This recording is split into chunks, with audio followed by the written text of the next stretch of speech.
네, 안녕하세요. 저는 오늘 MPO 개인정보보호 돌아보기에 관해서 강의를 할 재단법인 동천의 황인형 변호사라고 합니다. 저희 강의 시작하기 전에 잠깐 저희 재단법인 동천에 대해서 설명을 드리면요. 저희는 이제 현장의 여러 인권 이슈들에 대해서 직접 대응하고 계신 여러 단체들과 협력을 해서 그 단체들이 겪고 있는 어떤 어려움이나 법률상의 문제들을 상담을 해드리거나 직접 지원을 해드리기도 하고, 가끔은 이제 직접적으로 도움이 필요한 당사자들과 또 연계를 해서 여러 가지 지원 사업들을 추진을 하고 있습니다. 그리고 저희 동천에서는 MPO 법센터라는 것을 따로 설립을 해서 두고 있는데요. 저희는 이제 MPO 대상으로 자문 활동들을 많이 하고 있고요. 그리고 하루에도 여러 건의 상담들을 맡아서 저희가 드릴 수 있는 가급적이면 최대한 상세한 답변 드리려고 노력하고 있습니다. 그리고 그 외에도 MPO 활동과 관련된 여러 가지 제도 개선이나 그리고 교육 활동들도 좀 적극적으로 해나가고 있습니다. 그래서 오늘도 어쨌든 서울시 MPO 지원센터와 함께 그 협력해서 일을 하는 과정에서 파트너 페어에도 참석을 하게 됐고, 이전에도 자주 참석을 해왔기 때문에 올해에도 같이 하게 되었습니다. 그 이번에 개인정보보호법을 좀 다루게 된 이유는, 사실 개인정보의 중요성에 대해서는 자세히 말씀드리지 않아도 잘 아시리라고 생각이 됩니다만은, 그 교육이 좀 매년 이루어지다 보니까 또 너무 익숙해서 놓치는 것들이 있지 않은지, 혹시나 내가 빼먹고 실무상으로 생각하지 못했던 것들이 있지 않은지 짚어보자는 의미에서 이제 돌아보기라는 이름으로 개인정보 보호를 다루게 되었습니다.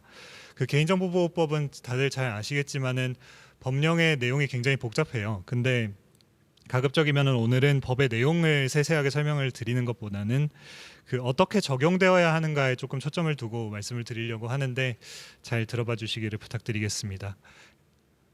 네, 첫 번째 사항은 일단 개괄을 전체적으로 좀 해보려고 하는데요. 법의 내용을 상세히 설명드리기보다 이런 게 있었구나 리마인드하는 시간이라고 생각하시면 되겠습니다. 그래서 개인정보보호법상 준수해야 될 주요한 의무의 카테고리를 좀 나눠봤는데, 이거는 법령이 나누고 있는 카테고리는 아니고요. 제가 설명의 편의를 위해서 오늘 조금 나눠본 겁니다. 그래서 개인정보의 수집 및 이용상의 의무가 있겠고, 지금 제가 여기다 쓰진 않았지만 당연히 보관이나 처리, 폐기에 관한 것도 여기에 포함되는 것으로 보시면 됩니다. 그리고 개인정보 주체의 권리보장 측면에서의 규정들이 또 있고요.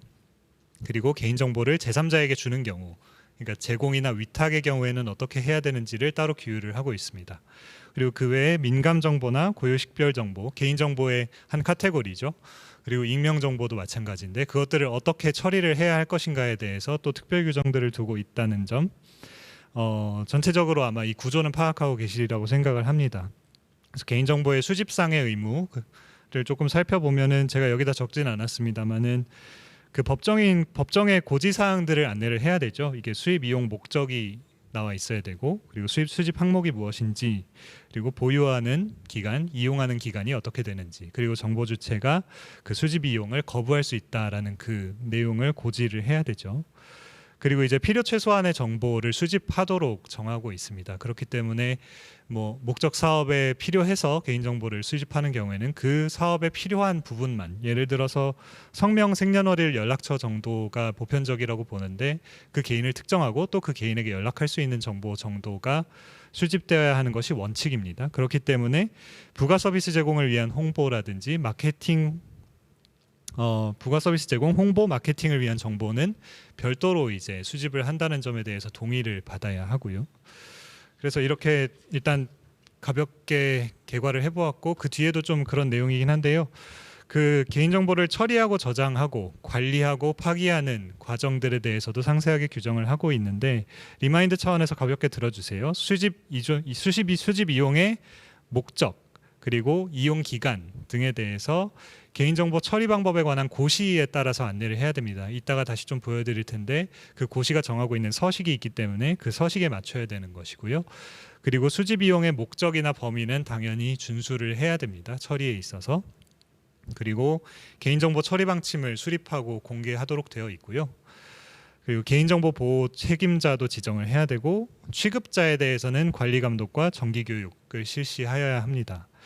그리고 안전성을 위한 조치를 꼭 하도록 되어 있는데, 그 내용으로서는 관리 계획의 수립, 그리고 접근 권한의 제한, 암호화, 그리고 위변조의 방지, 그리고 보안 프로그램의 설치, 그리고 이제 전자정보가 아닌 실물로 되어 있는 서류 같은 경우에는 서류에 적혀 있는 정보 같은 경우엔 잠금 장치 등이 되어 있는 뭐 방이라든지 뭐 금고라든지 등을 이용해서 그 불특정 다수가 열람할 수 없게 해두어야 합니다. 그리고 개인 정보가 유출되었을 때에는 정보 주체에게 고지를 하고 피해를 최소화하는 조치를 취하여야 합니다. 그 외에 이제 보유기간 경과의 경우에나 혹은 불필요하게 된 경우에는 당연히 파기를 해야 한다. 이렇게가 이제 개인정보 처리, 저장, 관리, 파기에 있어서 전체적인 의무의 어떤 흐름이고요. 그 다음에 이제 정보 주체의 권리 보장 측면으로 조금 넘어가 보면 정보 주체는 개인정보에 대해서 열람하거나 정정하거나 뭐 삭제하거나 그런 것을 요구할 권리가 있죠. 그리고 이에 대해서 요구가 있는 경우에는 예를 들어서 열람 요구가 있는 경우에는 10일 내에 제공을 해주어야 됩니다. 그리고 요구에 따라서 정정, 또 처리 정지, 영구 삭제 등의 조치는 당연히 취해야 하는 것인데 그 법에서는 약간의 예외 사유를 두고 있기는 합니다만 원칙적으로는 삭제를 원하는 대로 해줘야 됩니다. 그리고 개인정보를 제공 위탁할 때의 준수 사항에 대해서는 좀 개괄을 해드리면 당연히 이 경우에도 제공이나 위탁의 전에 정보 주체가 동의를 해야 하는 것이고요. 동의가 없는 경우에는 법령상의 명확한 근거가 있어야 됩니다. 그래서 제공이나 위탁을 할 수 있는 어떤 법령상의 근거가 있지 않으면 항상 동의를 받으셔야 되는 것이고 영업 양도나 합병으로 인해서 개인정보도 당연히 넘어갈 수밖에 없는 상황이라 하더라도 그 개인정보의 이전 사실을 정보 주체에게 서면으로 고지를 해줘야 됩니다. 또한 이제 법정으로 고지해야 하는 사항이 있는데요. 이것도 마찬가지로 제공 위탁의 동의를 받을 때 고지를 하게 되는데 수집 비용의 목적이나 항목 등 앞에서와 마찬가지가 되겠고요. 그리고 수집 목적의 범위 그리고 위탁의 목적의 범위를 준수해야 되는 것도 역시 마찬가지입니다. 그 외에도 법정 기재 사항을 위탁 문서에 써야 된다 등의 내용이 있긴 한데 앞의 내용들이랑 좀 비슷하기 때문에 이 부분은 얼른 넘어가겠습니다. 그리고 이제 민감 정보랑 고유 식별 정보에 대해서는 특별히 엄격한 관리 규정이 적용이 되는데요. 원칙적으로는 많이들 교육을 통해서 알고 계시겠지만은 민감 정보와 고유 식별 정보에 대해서는 처리가 금지되는 것이 원칙입니다. 다만 이제 그 민감 정보의 경우에는 동의 또는 법령의 근거에 의해서 처리가 가능한 반면에 또 주민등록번호에는 또 특별한 취급이 있죠. 이거에 대해서는 뒤에서 다시 한번 설명을 드리겠습니다. 그리고 마찬가지로 민감 정보나 고유 식별 정보를 수집하는 경우에도 법정에 고지 사항들을 안내를 해줘야 되고요. 그 내용은 앞에 말씀드린 것과 비슷합니다. 마찬가지로 안전성 확보 조치를 해야 되는데 더 엄격한 기준이 좀 적용이 되는 편이고요. 그리고 주민등록번호 없이도 인터넷 회원 가입이 가능하도록 허용을 해야 됩니다. 이 밑에 나와 있는 거는 지금 개인정보보호 가이드라인에도 나와 있는 내용이기 때문에 예시로서 한번 참조해 보시면 좋을 것 같아서 붙여놨습니다. 그리고 이제 가명정보 규정이 신설이 됐는데 그 가명정보라고 하면은 이제 개인정보에서 그 개인을 특정할 수 있는 부분을 제외하고 그 특정할 수 있는 나머지 정보들을 분리해낸 정보를 이야기하는 것인데요. 가명정보를 제3자에게 제공을 할 때에도 개인을 특정할 정보를 포함해서는 안 된다라는 내용이 들어갔습니다. 그러면 이제 가명정보는 대체 뭐에 쓰라는 것이냐라고 했을 때 그 통계 작성이라든지 과학적 연구라든지 아니면 공익적인 기록 보존의 차원에서는 가명 정보를 좀 자유롭게 사용하고 유통할 수 있도록 하자라는 것이 어떤 개정의 취지라서 그걸 배경으로 법률을 보시면 조금 이해하시기가 쉽습니다. 그래서 예를 들어서 그 가명 정보 규정에 대해서는 이제 다른 개인정보보호법상의 규정들이 적용이 제외되는 것들이 있는데 그 예시를 조금 들어드리면 정보 주체 외로부터 수집한 개인정보는 원래 원칙적으로 그 출처가 어떻게 되는지를 정보 주체에게 고지를 해줘야 되는데 가명 정보의 경우에는 그렇지 않습니다. 그리고 개인정보를 원칙적으로는 수집 이용의 목적을 달성했으면 이제 파기를 해야 되지만 가명 정보의 경우에는 그렇지 않습니다. 계속 보유할 수 있다는 얘기죠. 그리고 영업 양도에 따른 이전 제한의 경우에도 개인정보가 일반적으로는 아까 말씀드렸다시피 사전 동의가 필요하거나 법령의 근거가 있어야 하는 반면에 그리고 이전의 경우에는 이전 고지가 있어야 하는 반면에 가명 정보에는 그런 제한이 적용이 되지 않습니다. 이런 내용들을 좀 보다 보면 이 가명 정보라는 것이 결국 유통의 측면이 좀 많이 강조되어 있다는 것을 알 수 있고요. 실제로 지금 실무상으로 많이 쓰이고 있는지까지는 제가 많은 사례를 들어보지는 못했습니다만 앞으로 이 부분에 있어서는 좀 적극적으로 활용할 수 있도록 많은 제도 안내가 이루어져야 될 것 같습니다. 그래서 이제 조금 구체적인 내용으로 들어가 보면 개인정보보호법의 그 적용 대상에 대해서는 많이들 알고 계실 거라고 생각을 합니다만 저희 오늘 이제 NPO 파트너 페어인 만큼 실제로 이제 이 세 가지 적용 대상 중에 대부분의 단체분들은 이제 개인정보 처리자에 해당하는 경우가 될 것 같은데요. 정보통신 서비스 제공자나 공공기관의 경우에는 조금 다른 규율, 더 엄격한 규율들이 적용되기 때문에 일단 오늘은 수업은 개인정보 처리자에 대한 내용 위주로 조금 말씀을 드리도록 하겠습니다. 개인정보 처리자라고 하면은 이제 업무를 목적으로 개인정보 파일을 운용하기 위해서 스스로 또는 이제 다른 사람을 통해서 개인정보를 처리하는 공공기관 등을 이야기하는데 법인도 당연히 여기 포함이 되죠. 그리고 이제 가끔 NPO들 중에 그 공공기관의 카테고리에 들어가시는 분들도 계실 수 있는데 공공기관 중에는 그 특수법인에 해당하는 법인들이 있습니다. 그러니까 특수법인이라고 하면 어떤 특별 법률에 의해서 명확하게 어떤 법인을 설립한다라는 근거 규정이 있어가지고 설립된 이제 법인들을 이야기하는데 그런 특별 법인들의 경우에는 공공기관에 관한 개인정보보호법상의 규정들이 적용이 되니까 그 부분도 좀 알아두셨으면 좋겠습니다. 개인정보보호법의 적용 대상에 대해서 말씀을 드린 이유는 뭐냐면 개인정보 처리자를 대부분의 이제 의무 주체로 두고 있기 때문이에요. 그러니까 내가 개인정보 처리자가 아니면 그 개인정보보호법 적용 안 되니까 좀 자유롭게 개인정보 사용해도 되는 거 아니냐 이렇게 생각하실 수도 있는데 실제 법 적용에 있어서는 그렇지 않다는 걸 설명해 드리려고 보여드리는 것입니다. 개인정보 처리자의 이제 법률상의 규정은 업무를 목적으로 개인정보 파일을 운용하기 위하여 이 부분이 이제 핵심인데요. 업무를 목적으로 한다는 건 알겠는데 개인정보 파일은 뭘까요? 이거는 마찬가지로 법 규정에 있는데 개인정보들을 이제 쉽게 검색할 수 있도록 일정한 규칙에 의해서 배열하고 구성해둔 개인정보의 집합물을 이야기합니다. 말은 길었지만 생각해 보면은 일종의 그 칼럼이나 카테고리로 나눠 놓은 명단 같은 것들을 생각을 해보시면은 굉장히 쉬울 거라고 생각이 되는데요. 그러면 내가 개인정보 파일을 운용하는 경우가 아니라면 개인정보보호법이 적용이 안 되는 거 아니냐 이렇게 생각하실 수도 있습니다. 근데 그렇지는 않습니다. 개인정보보호법 59조의 금지 행위를 보면 주체가 개인정보 처리자뿐만이 아니고 개인정보를 처리하거나 처리하였던 자에 대해서 적용되는 벌칙 규정이 있습니다.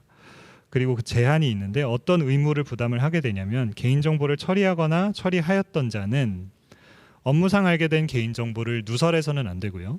그리고 권한 없이 다른 사람이 이용하게 해서도 안 됩니다.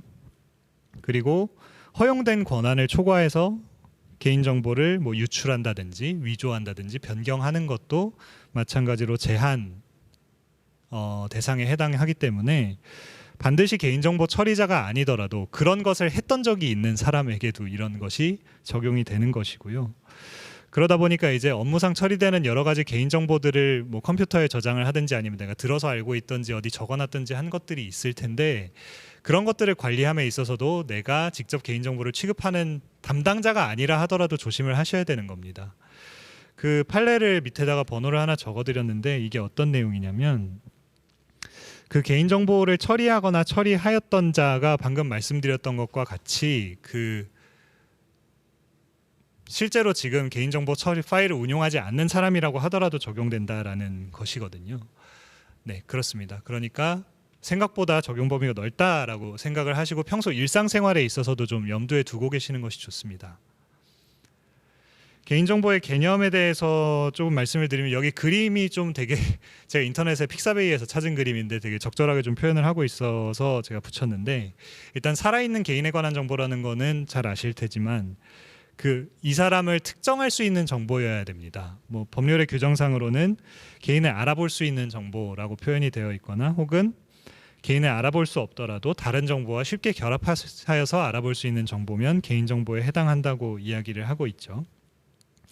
그리고 이제 가명 정보 규정이 추가가 되면서 정의 규정이 더 생겼는데 그 앞에 그러니까 개인을 특정할 수 있었던 정보나 다른 정보와 결합해서 개인을 특정할 수 있는 그 정보를 가명 처리함으로써 원래 상태로 복원하기 위한 추가 정보의 결합 없이는 특정 개인을 알아볼 수 없는 정보 이렇게 정의를 일단 하고 있습니다.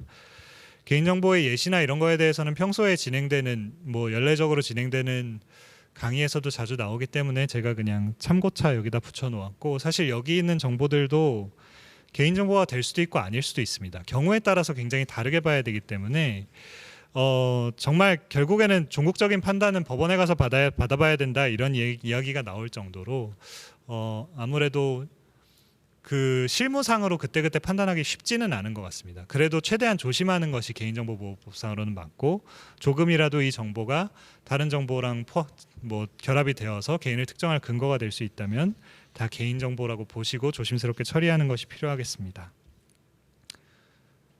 그 비영리 실무상 이제 어떤 개인정보들을 접하는지 본격적으로 좀 돌아보려고 하는데요. 제가 이제 주변에서 여러 가지 상담을 하면서 듣게 된 케이스들을 토대로 제가 조금 정리를 해봤습니다. 그래서 후원회원 가입자의 개인정보를 모아서 처리를 해야 되고 그리고 온오프라인 캠페인을 하다 보면 행사 참여자들에 대한 정보를 수집을 하게 되죠. 그리고 이제 여러 가지 재화나 용역을 지급하는 상대방 그리고 계약을 체결한 상대방의 개인정보도 포함이 될 수가 있고 그리고 이제 공익목적 사업의 수혜자들의 개인정보를 수집해야 되는 경우가 굉장히 많죠. 그리고 임직원은 당연히 개인정보를 수집할 수밖에 없게 되고요. 다만 이제 여기 업무용 전화번호, 이메일 등은 제외했다는 건 당연히 이들이 개인정보에 해당하지 않기 때문입니다. 그리고 연구 및 학술 활동의 기초 자료 그리고 조사 자료에 포함된 개인 정보들이 있을 수 있고 그리고 다른 조직 사람들 개인 정보를 취득했을 수도 있죠. 그리고 여러 곳에서 지금 출입명부 작성하도록 되어 있는데 거기에도 당연히 개인 정보가 수집이 되고요. 그 다음에 기타 활동 과정에서 우연히 취득하게 된 개인 정보들이 많죠. 사실 명함에 들어 있는 것도 개인 정보라고 할 수 있습니다. 그리고 이제 그 해석례에 나와 있는 개인정보의 그 어떤 예시들을 조금 설명드리려고 제가 재밌어서 가져왔는데 그 차량 번호나 차대 번호는 개인정보에 해당하느냐 이런 질문이 있었습니다. 그거에 대해서 개인정보보호위원회는 자동차 등록 원부 등 다른 정보와 쉽게 결합을 해서 이건 개인을 알아볼 수 있는 정보에 해당한다라고 했어요. 이게 일반적으로 생각하기에는 좀 납득하기 어려울 수도 있는데 어쨌든 그만큼 좀 넓게 인정이 되는 경우들이 있다라는 거 설명드리려고 가져왔고 그리고 회사 건물의 출입 기록이 개인정보에 해당하냐 이거는 이제 특히 어떤 공공감사의 과정이나 이런 데서 혹은 자체 감사의 과정에서 문제가 될 수 있는데 이것도 객관적인 사실로서 개인을 알아볼 수 있는 정보에 해당한다라고 표준 해석례가 나와 있습니다. 그리고 직급별로 전체 직원의 급여 총액 을 적어놨는데 이게 개인정보에 해당합니까? 라는 질문이 있었습니다. 이거에 대해서는 통계정보이기 때문에 자연인으로서의 개인이 특정되지 않는다고 하였는데 다만 특정 직급 전체 인원이 극소수인 경우에는 개인정보에 해당할 수 있다 이렇게 합니다. 그러니까 그 직급별 전체 인원이 좀 많으면 당연히 개인을 특정하기 어렵지만 그 인원이 너무 적으면 거기에 포함되어 있는 사람들이 뭐 한두 사람이면 당연히 특정이 될 수 있겠죠. 그러니까 그런 차원에서 이해하시면 되겠습니다. 그리고 코로나 확진자 정보가 어디까지 개인정보냐 이 부분에 대해서도 확진자가 소속한 행정구역이나 아니면 소속 기관의 경우에는 개인정보가 아니라고 했습니다. 그러면은 이름이나 뭐 직급이나 뭐 정확하게 뭐 팀이라든지 이런 것까지 특정이 안 돼 있다라고 하면 예를 들어서 뭐 확진자가 서울시 종로구에 뭐 재단법인 동천에 있었다라고 한다면 그거는 개인정보가 아니라고 하는 것이죠. 다만 이제 직함 등의 정보가 함께 결합이 되면은 개인정보에 해당할 수 있다라는 단서를 또 달아놨습니다. 결국에는 앞에서 말씀드렸던 것과 마찬가지의 기준으로 좀 사안에 따라서 달리 판단하는 것인데 그 똑같은 정보라도 맥락에 따라서 개인정보가 될 수도 있고 아닐 수도 있다 이런 부분을 설명드립니다. 그리고 이제 중앙방역대책본부에서 그 지침을 낸 게 있습니다. 이거는 인터넷에 가시면은 다 확인하실 수 있는데 그 개인을 특정하는 정보, 성별, 연령, 국적, 거주지, 직장명을 일단 예시로 들었죠. 그런 정보들은 공개하지 않는 것으로 했습니다. 다만 이제 직장명은 아까 앞에서의 개인정보보호법 그 보호위원회 표준 해석례랑 조금 부합을 하죠. 그 직장명 정도는 이제 공개를 할 수 있다라는 것이고요. 그리고 개인의 이동 경로를 시계열로 이렇게 다 공개를 하면 그건 개인을 특정할 수 있으니까 그렇게 하지 말고 그 사람이 방문했던 장소들만 그냥 목록으로 공개를 해라. 이게 어떤 개인이 요 순서대로 갔다 이런 식으로 해서는 안 된다는 것입니다. 이것도 마찬가지로 개인정보보호법상의 규율을 고려해서 이렇게 지침을 낸 거라고 보시면 되겠습니다. 그 다음에 이제 개인정보 수집 및 이용 동의. 그러니까 저는 법률의 순서대로 지금 조금 설명을 드리고 있는데요. 정보 주체의 동의를 받고 목적에 필요한 최소한의 범위를 수집 이용해야 된다. 앞에서 설명드렸습니다. 근데 만 14세 미만 아동의 경우에는 법정 대리인의 동의로 가름할 수 있습니다. 약간 웃기는 규정인데 이건 나중에 다시 설명드리겠습니다. 그리고 이 규정을 위반하면 5천만 원 이하의 과태료, 꽤 이제 상한액이 높죠. 다만 이제 동의 없이도 수집 가능한 경우들을 규정을 하고 있는데요. 그거는 이제 법률 가서 보시면 나와 있는데 개인정보 수집에 관해서 이제 법률에 어떤 구체적인 규정이 있거나 그리고 법령상의 의무를 준수하려면 당연히 이건 개인정보를 수집할 수밖에 없다. 그런 경우에는 동의를 받지 않아도 예외적으로 수집은 할 수 있다라는 것이고, 그리고 이제 계약 체결이나 이행을 위해서 불가피하게 필요한 경우에도 가능하고, 뭐 다른 사람이나 그 정보 주체의 생명, 신체, 재산의 위험이 있는 경우에는 뭐 명백하게 그러한 경우에는 받을 수 있다. 뭐 그런 것들이 있는데 일단 원칙적으로는 그냥 동의를 다 받는다고 보시면 될 것 같습니다. 방금 말씀드렸던 예외 같은 경우에는 이제 미처 동의를 받지 못했는데 그래도 정당화할 수 있는 사유 정도로 인식을 하시는 것이 실무상으로는 좀 안전하다고 보입니다. 어쨌든 그 법령상 가능한 경우에 대해서 제가 조금 예시를 드리려고 가져왔는데요. 근로기준법 41조는 사용자는 각 사업장별로 근로자 명부를 작성하도록 되어 있습니다. 그렇기 때문에 그 근로자 명부에 들어갈 수밖에 없는 내용들은 당연히 개인정보 수집 이용이 가능한 예시가 되겠죠. 그래서 이 경우에는 동의하지 않아도 관련된 정보를 수집하고 이용할 수 있다는 것이 될 텐데, 사실은 근로자분들은 다 이제 근로계약을 체결하실 때 개인정보 이용 동의에 대해서도 거의 다 하시기 때문에 뭐 크게 문제되는 규정은 아닙니다. 그리고 부가가치세법에도 32조에 부가세 면세제와 또는 용역에 관한 세금 계산서의 발급 시에는 공급받는 자의 주민등록번호를 수집할 수 있는 경우가 있습니다. 사업자의 경우에는 다 사업자 등록번호를 받아야 되지만 사업자가 아닌 경우에는 개인의 경우에 이제 주민등록번호를 받을 수 있게 허용을 하고 있는데, 이렇게 법령상 근거가 있는지를 확인을 하시는 것이 좋습니다. 만약에 문제가 됐을 경우에는요. 그리고 소득세법 시행령도 보시면은 기부금 영수증의 발급 명세에는 기부자의 성명, 주민등록번호, 주소를 수집해서 기재하도록 하고 있기 때문에 이제 그런 정보들도 수집 가능한 동의 없이도 사실은 수집 가능한 것이지만 아까 말씀드렸다시피 동의를 받으시는 게 좋습니다. 그 외에도 이제 여러 가지 법령들이 있잖아요. 사업을 수행하시다 보면은 뭐 개별법들, 예를 들어서 뭐 경력 단절 여성들의 뭐 경제활동 촉진법이라든지 학교 밖 청소년 지원에 관한 법률이라든지 뭐 사회복지사업법이 있을 수도 있고 노인복지법도 있고, 여러 가지 그 사업의 근거가 되는 법령에도 개인정보를 어디까지 처리할 수 있는지가 나와 있는 경우들이 있습니다.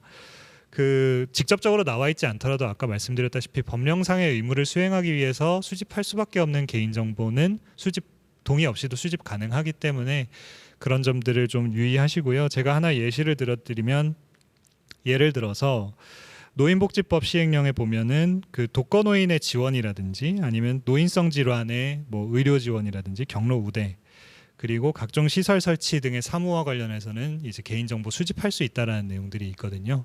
그러니까 개별 법률을 참조하시면 되겠습니다. 그리고 이제 이것도 가이드라인에 나와 있는 예시를 하나 그냥 설명드린 건데, 바우처 사업을 위해서 이제 성명, 연락처, 보호자 성명, 그리고 연락처, 뭐 장애인 등급 등은 불가피하게 필요한 정보에 해당하니까 이건 동의 없었어도 개인 수집할 수 있다라는 이야기입니다. 네. 그 다음에 잠시만요. 중간에 질문 주신 사항 하나 있는데 요거는 제가 강의 내용에 있어요. 제가 이따 다시 말씀드릴게요.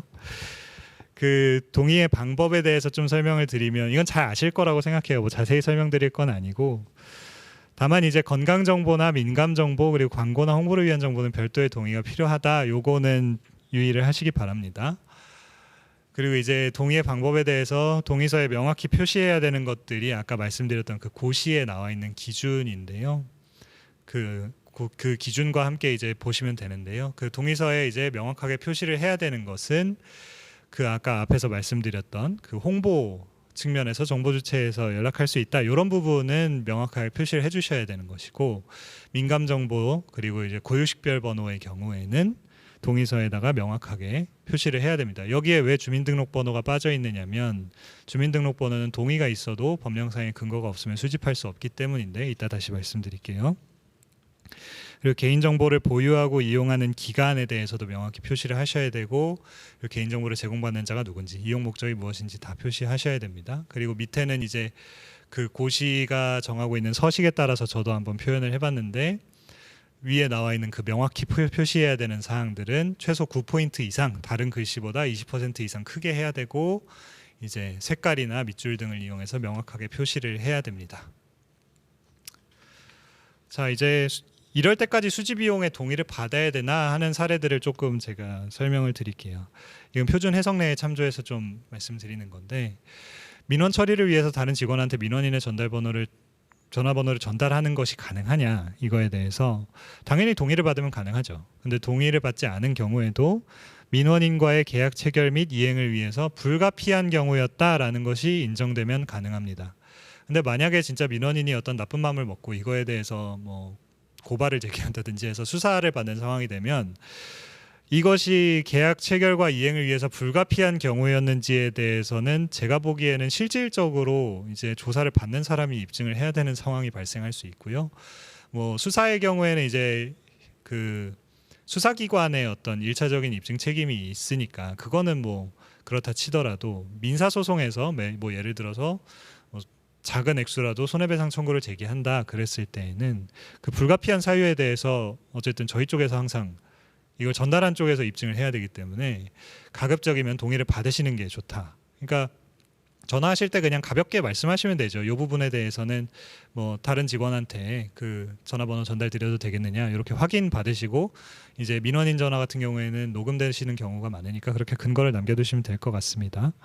그리고 학생들의 비상연락망을 제작하거나 배부해도 되느냐, 단체 사진을 홈페이지에 공개해도 되느냐, 이것도 정말 원칙적으로 따지면 다 동의를 받아야 되는 것이고, 동의 없이 그냥 올리시는 경우가 꽤 많은 것으로 아는데 그 부분도 거기 나와 계신 분들이 문제를 삼으면 문제가 됩니다. 그 부분은 이게 법이 워낙에 명확하기 때문에 이 부분은 좀 절차적으로 미비하다면 정비를 하시는 것이 좋습니다. 그리고 아까 나온 문제인데 영업 양도를 하면서 회원 정보랑 고객 정보 넘길 때 그것도 일일이 알려야 됩니까? 그것 법에 나와 있습니다. 알리라고 합니다. 그렇기 때문에 이전 사실을 개별적으로 알려야 되고요. 만약에 특정 뭐 회원이나 뭐 거기 이제 개인 정보가 뭐 좀 미비하거나 전화번호 업데이트가 안 돼 있어가지고 연락이 안 되는 경우에는 그거는 30일 이상 인터넷 홈페이지에 게재를 하면 됩니다. 그 사람의 개인 정보를 넘긴다라는 것을 이제 올려놔야 되겠죠, 게시판 같은 데다가. 그 다음에 그 실무상 좀 사람들이 많이 놓치는 것이 있어서 제가 좀 설명드리려고 가져왔는데요. 이메일 대량 발송의 경우에 그 수신인 혹은 참조인의 여러 사람들의 이메일을 그냥 다 보이게 해가지고 보내는 경우들이 사실 꽤 많습니다. 저도 그런 경우들이 좀 있어서 이번에 다시 한번 되돌아보게 되었는데요. 그 뉴스 기사도 꽤 많이 나와 있어요. 그래서 여러 기업체들이 그 특히 채용 과정에는 같이 일을 하는 사람들이면 모르겠는데 채용 과정에는 사실 서로 잘 모르는 사람들이고 자기가 채용에 지원했다는 사실도 뭐 별로 공개하고 싶지도 않고 그런 사안인데, 이런 경우에서 이제 수신인에다가 받아야 되는 사람 이메일을 전부 다 이제 적어가지고 보내버린 거죠. 이렇게 되면 이제 받는 사람이 다른 사람의 이메일 주소를 받아볼 수 있게 되고, 그 이메일 주소는 그 개인을 특정할 수 있는 정보로 이건 거의 뭐 다툼이 없기 때문에 뭐 그냥 개인정보 유출이 됩니다. 그러면 정말 원칙적으로 따지자면 아까 앞에서 말씀드렸던 규정이 있죠. 개인정보를 처리하거나 처리하였던 자는 업무상 알게 된 개인정보를 누설하여서는 아니 된다, 유출하여서는 아니 된다, 정당한 권한을 넘어서 뭐 유출하여서는 아니 된다. 그거에 이제 정면으로 위반하는 것이고, 보통 이런 경우에 이제 실수라 그래서 처벌을 안 해서 그렇지 처벌을 받을 수도 있는 사안이 될 수 있다. 그리고 그 외에도 그 개인정보의 어떤 안전성 확보 조치를 취하지 않은 것으로 돼서 과태료가 부과가 될 수 있습니다. 그래서 이런 경우에도 항상 조심하셔야 된다라는 것을 말씀드리고요. 그리고 이제 인터넷 검색을 해보니까 그냥 파일이 올라와 있더라, 이런 황당한 경우도 있습니다. 근데 이게 일부러 올리려고 올리는 것이 아니고요.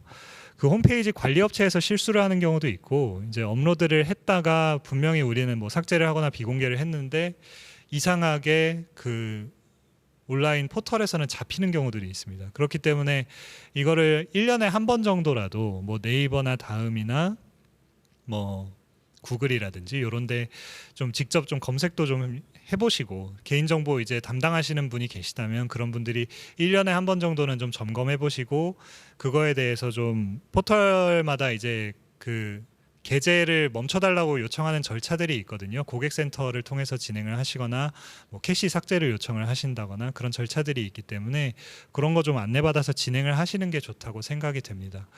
이런 경우에는 이제 고의성은 없다고 봐서 아마 과태료 정도 부과되는 경우가 많겠지만은 뭐 과태료도 좋은 건 아니니까요. 그다음에 이제 구글 폼으로 여러 가지 요새 설문조사들도 많이 하시고, 이제 특히 운동하시는 분들, 여러 가지 이제 현장의 당사자들과 교류하시는 분들은 이런 것들 많이 하시는데, 구글 폼의 설정을 잘못하면 개인정보가 전부 다 혼란 유출될 수가 있습니다. 그게 제가 뒤에 사진을 붙여놨는데, 요 설정 보시면 그 결과 요약 보기 메뉴가 있어요. 근데 요거를 켜놓으시면은 그 오른쪽 그림 보시면 다른 사람이 저 이전 응답 참조가 가능해요. 그러니까 자기가 답변을 다 해놓고 다른 사람이 답변한 내용들을 다 볼 수 있습니다. 근데 저희가 설문지를 통해서 굉장히 개인정보들을 많이 처리하잖아요. 뭐 이름이나 연락처나 뭐 주소나, 심지어는 이제 뭐 사안에 따라서는 굉장히 민감한 내용들도 들어갈 수 있는데, 그런 것들에 대해서 다른 사람들이 아무런 제한 없이 열람할 수 있게 해버렸다 그러면 상당한 문제가 될 수 있습니다. 그래서 제가 이거 기사들도 예시로 좀 붙여놨는데, 마찬가지입니다. 여기 보시면은 설문조사 양식인 네이버 폼, 구글 폼을 이용하여 설문 옵션을 공개로 설정해 설문 참여자 개인정보가 상호간에 열람된 세 개사에 대해서 4,800만 원의 과태료를 부과했다라는 것인데, 뭐 6개 사업자니까 뭐 다른 것도 좀 있었겠네요. 어쨌든 그렇고, 그리고 이제 코인원 등 뭐 5개 사업자에 대해서 여기도 보시면 그 전체 공개로 설정을 해서 열람 권한이 없는 제3자도 볼 수 있도록 하는 등 안전성 확보 조치를 소홀히 했다. 이에 대해서 과태료 1,400만 원을 부과하고 시정명령을 내렸다. NPO 입장에서는 굉장히 부담스러운 금액이 될 수 있기 때문에 조심하시기 바랍니다. 그 다음에 그 홈페이지 공식 글이나 이제 게시판 첨부 파일 같은 데서도 개인정보가 유출되는 경우가 은근히 많습니다. 그 후원자나 행사 참여자, 뭐 이벤트 당첨자 명단 같은 것들 올리시는 경우가 많은데, 특히 이제 후원자 명단도 올리시는 경우들이 많죠, 실명으로. 근데 이것도 원칙적으로는 익명화해야 됩니다. 왜냐하면 이것도 후원자들이 일일이 자기 개인정보의 어떤 공개에 동의한 적은 없기 때문에, 후원자의 그 개인정보의 그 수집 동의 목적은 당연히 그 후원을 위한 것이었겠죠. 후원을 위한 어떤 실무적인 절차 때문에 동의를 해준 것인데, 이런 걸 그냥 공개해버리는 것은 취지에 위반하는 것입니다. 그리고 이제 질문 답변이나 민원이나 상담 게시판 같은 데는 자연히 이제 어떤 개인의 정보들이 들어갈 가능성이 굉장히 높기 때문에 비공개 글로 작성하도록 설정하는 것이 좋고요. 만약에 이거를 이거는 그냥 작성하는 사람들이 비공개로 안 하고 자기가 공개로 썼으니까 문제 없는 거 아니냐, 이렇게 생각하실 수도 있지만, 그 개인정보보호법상 아까도 말씀드렸지만 안전성 확보 조치라는 것이 있습니다. 그러니까 그 NPO에서는 최대한, 단체에서는 최대한 우리는 할 수 있는 걸 다 했다를 만들어놔야 되는 것이에요. 그러니까 저희는 이제 기본적으로 비공개로 작성하도록 설정을 해놓고 그거를 푸르는 건 자기 마음이다, 이런 식으로 가야지 사실은 좀 안전하다고 볼 수 있겠죠. 그리고 첨부 파일 업로드할 때 유의사항에 대해서는 조금 많아가지고 제가 여기다 일일이 다 적진 않았는데, 일단 기본적으로 진짜 조심하셔야 되는 게 엑셀 파일이나 한글 파일, 그리고 마이크로소프트 워드 파일 같은 것들은 가급적이면 올리지 않으시는 게 좋습니다. 특히 이제 엑셀 파일 같은 경우에는 이렇게 여러 번 유통이 되고 하다 보면 어디에 어느 함수가 들어가 있는지 모르고 어떤 함수가 굉장히 많은 개인정보를 가지고 있는 어떤 파일을 참조하고 있을 수도 있거든요. 근데 그런 게 파일이 돌아다니다가 정말 그런 거 다 눌러보는 사람들도 있단 말이에요. 이 함수가 어디를 참조하고 있는지. 그러다가 이제 개인정보 파일이 유출되는 경우들이 생겨요. 그리고 당연히 이제 복사 붙여넣기가 또 되게 쉽기 때문에 아무래도 좀 2차, 3차의 유출 가능성도 있고요. 그러니까 가급적이면 그런 파일들은 올리지 않고 그냥 PDF로 변환을 하시는 것을 추천을 드리는데요. 근데 한 가지 이제 또 여기서 주의사항을 말씀드리면 PDF 전환할 경우에는 이제 폰트 저작권 가지고 문제를 삼는 경우들이 조금 있습니다. 아마 MPO들 중에 내용 증명 받아보신 분들도 좀 계실 텐데요. 그래서 PDF 파일 변환하실 때 정말 서식이 너무 중요하다 이런 거면 모르겠는데 기본적으로 폰트가 뭐가 되든 상관없는 거라면 그 한글 같은 경우에는 이제 함초롬체라고 하는 그 한컴에서 제공한 서체 있습니다. 함초롬 바탕이라든지 그런 것들 이용하시고 그리고 이제 문체부에서 그 배포한 서체 있어요. 그것들이 이제 그 한글에 포함이 되어 있는데 그런 거 이용하시면 좋습니다. 저작권에 대해서 여기서 설명을 자세히 드리면 또 굉장히 시간이 많이 할애가 되기 때문에 일단 그 부분은 넘어가도록 하겠습니다. 그리고 아까 말씀드렸다시피 이제 온라인 포털 같은 데 정기적으로 좀 검색을 하셔가지고 개인정보 노출된 거 있는지 좀 확인하실 필요가 있을 거라고 보이고요. 가능하다면 이제 개인정보 탐지 프로그램 설치하시면 사실 이제 이런 부분들이 다 골라져서 나오니까 관리하기 조금 수월하실 거라고 생각이 됩니다. 이제 실무 흐름대로 조금 돌아보면 그 후원회원을 가입을 할 때 그 인터넷 홈페이지로 하든 뭐 오프라인 행사를 통해서 하든 후원회원 가입할 때 이제 개인정보를 수집을 하게 되는데 당연히 그 개인을 특정하기 위해서 성명이나 생년월일은 수집할 수 있을 것이고 그 사람이 어디에 뭐 어떻게 연락을 할지를 정하기 위해서는 당연히 연락처 주소 등도 수집을 할 수 있겠죠. 그건 이제 필요 최소한의 정보에 가깝다고 보이는데 주민등록번호의 경우에는 원칙적으로는 법령의 근거가 없기 때문에 수집이 불가능하다고 보셔야 됩니다. 그리고 이제 뉴스레터 등의 홍보를 위한 개인정보 수집 비용 동의는 별도로 하셔야 되기 때문에 그 후원회원한테 그냥 별도의 동의 없이 일괄로 뭐 뉴스레터라든지 뭐 홍보글이라든지 이런 걸 보내시는 것은 사실은 원칙적으로 보면 좀 문제가 있다고 보여요. 근데 대부분의 단체가 후원회원 가입 단계에서 그 부분에 대해서는 별도 동의받는 시스템으로 가고 있기 때문에 뭐 크게 문제되지는 않을 것 같습니다. 그 주민등록번호에 대해서는 이제 후원회원 가입에 있어서는 법령의 근거가 없으니까 수집이 불가능하지만 이따가 다시 말씀드리겠으나 이제 그 나중에 이제 기부금 영수증 처리할 때는 필요하기 때문에 기부금 영수증 신청하신 분에 대해서는 주민등록번호 수집할 수 있다고 보아야 되겠죠. 그리고 이제 뭐 기타 가족관계나 결혼 여부와 같은 부가적 정보는 당연히 필요 최소한의 정보가 아니기 때문에 그 부분은 동의가 있으면 수집을 할 수 있을 겁니다. 동의가 있으면 별도의 동의가 있으면 수집할 수 있겠지만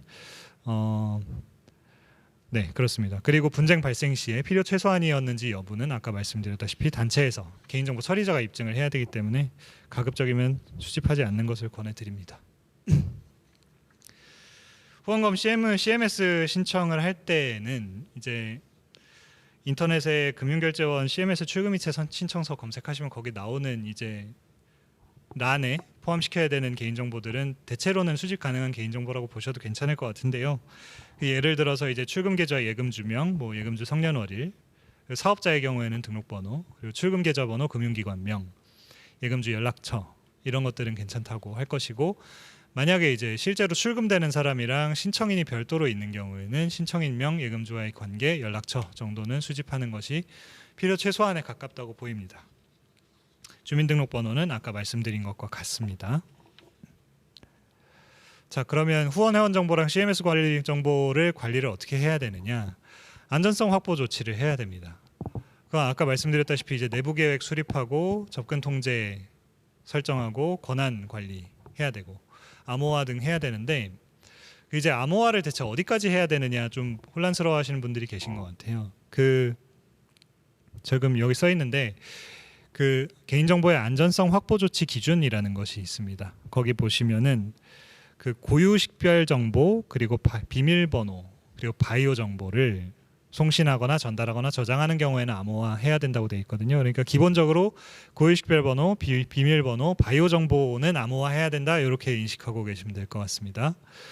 그리고 이제 기술 지원 프로그램이 있기 때문에 이거 읽어보시고 뭐 이미 알고 계신 분들도 많을 거라고 생각합니다. 그 인터넷진흥원 통해서 기술 지원 받아보시는 것도 인데요. 저도 제가 직접 신청을 해본 적은 없어서 이게 어느 정도의 여력이 있는지까지는 혹시 듣게 되시면 저한테 알려주셔도 좋을 것 같습니다. 그 다음에 이제 주민등록번호는 그럼 대체 언제 수집할 수 있느냐. 아까 말씀드렸다시피 주민등록번호는 동의를 해도 법령상에 구체적으로 허용되어 있지 않은 이상에는 수집을 할 수가 없습니다. 아까 말씀드렸지만 기부금 영수증 발급 명세 작성을 위해서는 아까 보셨잖아요. 그 시행령에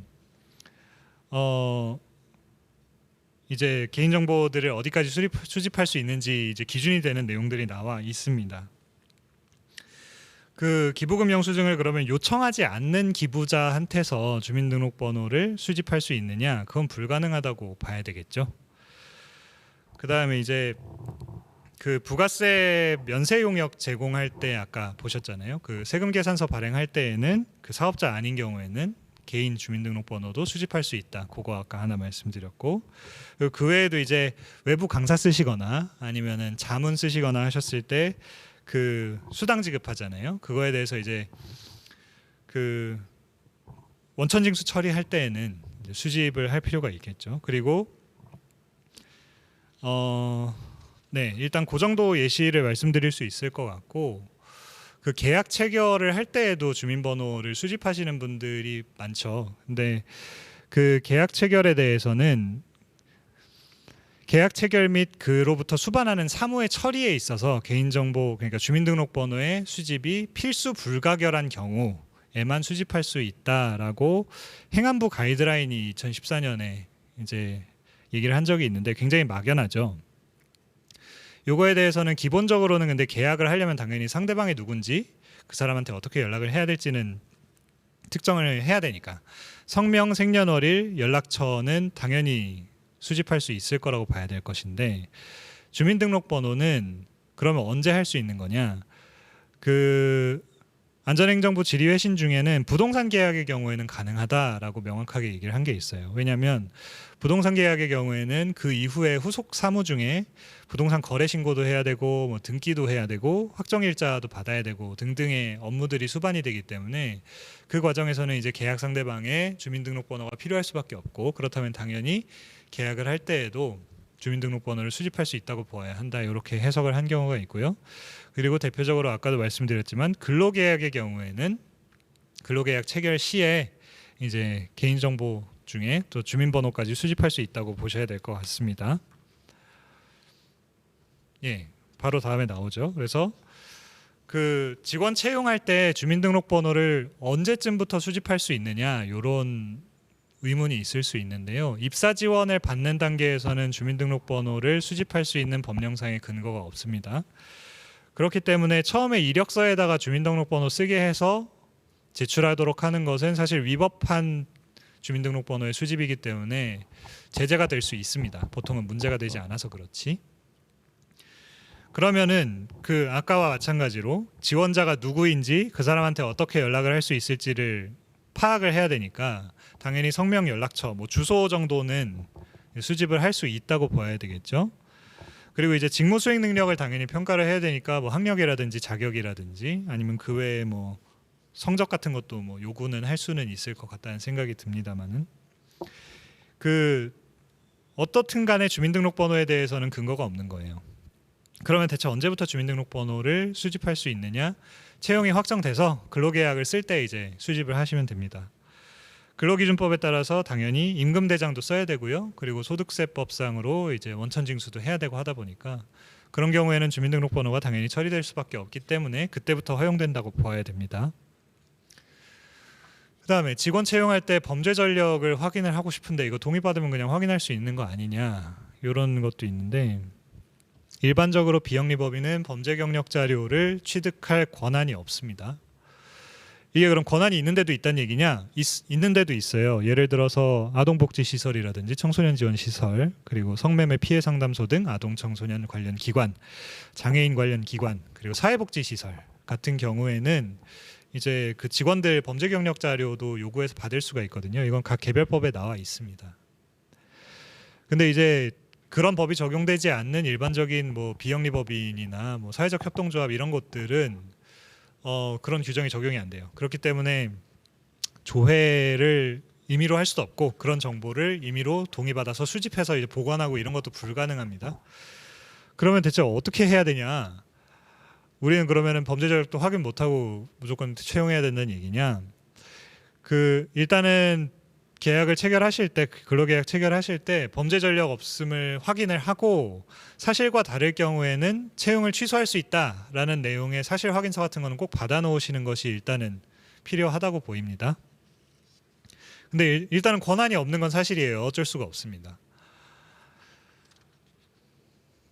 그 다음에 퇴직한 직원의 개인정보 언제까지 보관해도 되냐? 아까 질문 나왔던 부분인데 이것도 마찬가지로 법에 어떤 근거가 있는지를 잘 살펴보면 됩니다. 그래서 근로기준법에 보면 밑에 나와 있는 서류들은 3년간의 보존 의무가 있다고 되어 있습니다.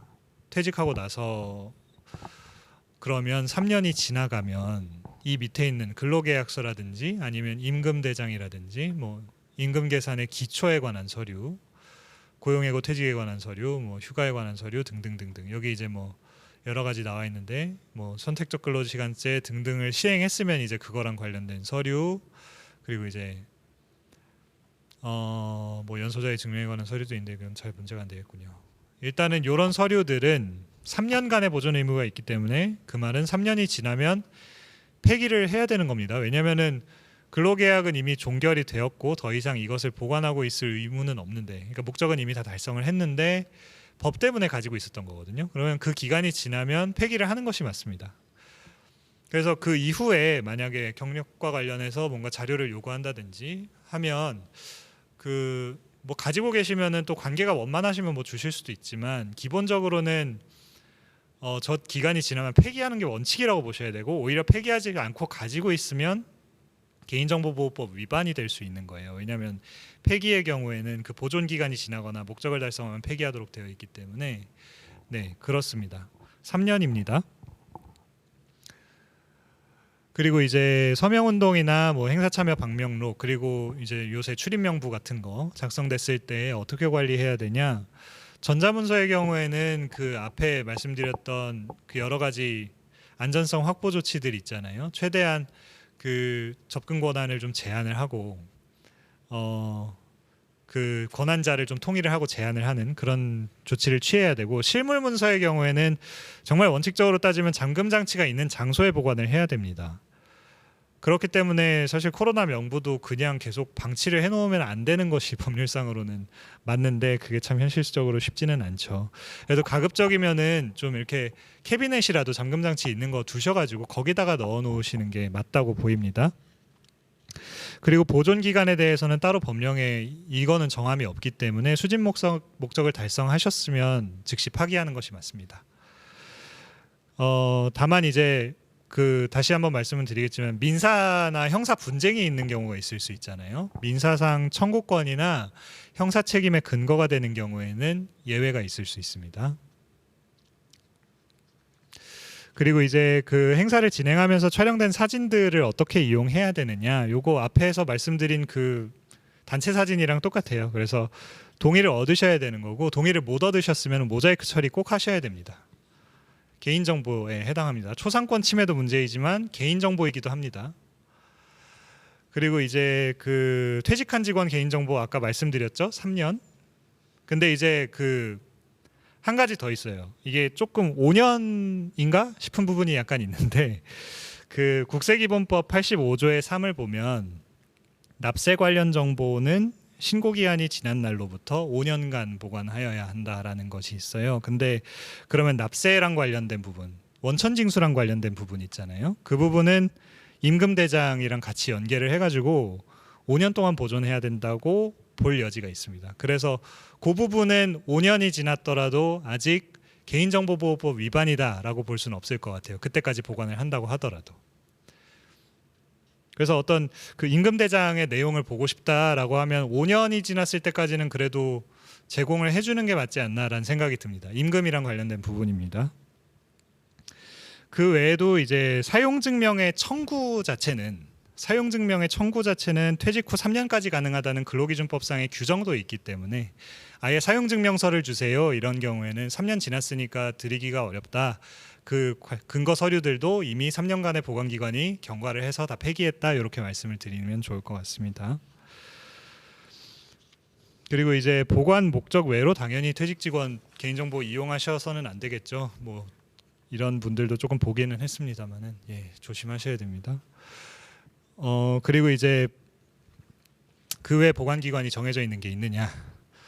법령상 보관기관이 정해져 있는 거는 파기하지 않아도 그 기간 동안은 파기하지 않아도 되니까 개인정보도 그때까지는 보존해야 되는 것인데 대표적으로 아까 임금대장 원천징수 관련 자료 5년이라고 말씀드렸죠. 그리고 그 외에 각종 이제 민법상의 의무에 근거해서 보관하고 있는 어떤 장부들이나 뭐 증빙서류나 뭐 그 외에 이제 세법상으로 장부, 뭐 전표, 사원명부 이런 것들이 있을 수 있죠.